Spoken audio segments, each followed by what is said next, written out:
Občina Brežice je v letu 2025 naredila novo prometno strategijo.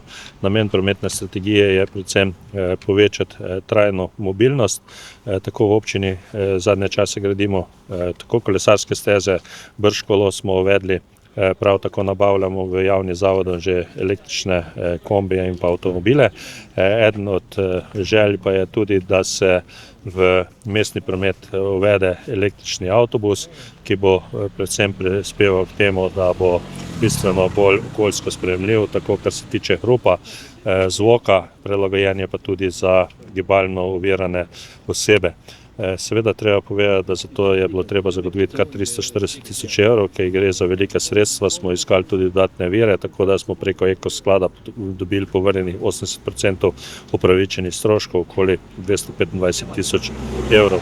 S tem seveda bomo prispevali tako, ko bi rekel, bolj čistemu okolju in pa seveda tudi bistveni boljši možnosti, predvsem kar se tiče trajne mobilnosti tudi za naše občane, saj bojo s tem dobili okolju prijazen prevoz, obenem pa tudi bistveno lažje se bojo prevažali po mestu, s tem pa verjamem, da bomo tudi zmanjšali potrebo po dodatnih parkiriščih.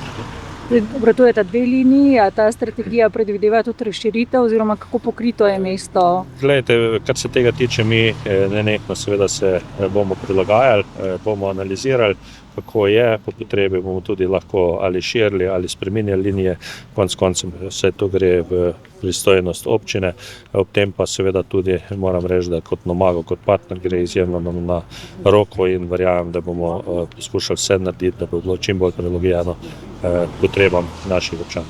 Spodbujate tudi s kakšnimi subvencioniranimi vozovnicami k uporabi mestnega prometa? No, glejte, jaz mislim, da so vozovnice izjemno ugodne, gre za vozovnico mesečno 10 evrov ali pa 50 centov, tu gre več ali manj za neke simbolične vrednosti, kajti sigurno se to ekonomsko ne pokriva in razliko do tistih ekonomskih cen pokrivamo iz proračuna.